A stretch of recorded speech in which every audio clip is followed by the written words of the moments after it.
Soc David Fabregas Zafón, investigador de la Universitat Jaume I i actualment estic treballant en la línia de recerca de noves substàncies psicoactives. Aquesta línia d'investigació s'inicia fa uns anys en un cas d'una jove que tenia un cas d'intoxicació, que està ingressada a l'hospital i que li van fer diferents anàlisis d'orina i que no van trobar quina era la substància que causava aquesta intoxicació. Per tant, ens porten l'orina a nosaltres, l'analitzem i trobem una nova substància psicoactiva.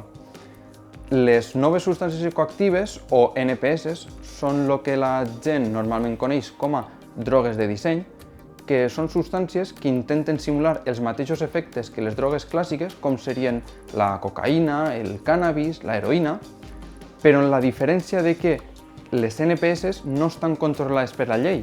Per tant, un carregament de cocaïna sí que se podria parar per tema fiscal, però una NPS no podria ser controlada per ningú tipus. La problemàtica de les NPS radica en l'elevat nombre de compostos diferents que n'hi ha, actualment més de 800, i que contínuament estan apareixent productes nous al mercat.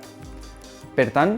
la nostra tasca és identificar quins són aquests productes que estan apareixent al mercat i desenvolupar noves tècniques per a facilitar la seva identificació.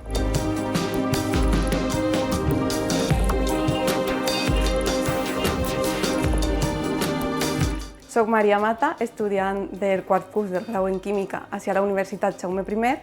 i formo part d'aquesta línia d'investigació gràcies a la meva participació al programa Estudia i Investiga que està dins d'aquesta universitat.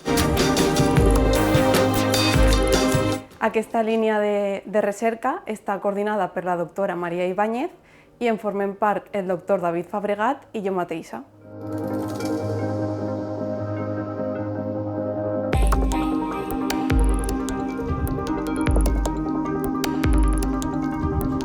Els Premis Sapiència em pareixen una gran iniciativa per a que els joves comencen a treballar en el món de la recerca, perquè en la investigació ens fa falta gent que li agrada preguntar-se el perquè de les coses, que siguin imaginatius, que tinguin ganes de treballar i, molt important, que sàpiguen dissenyar estratègies per a saber el perquè de com ocorren les coses.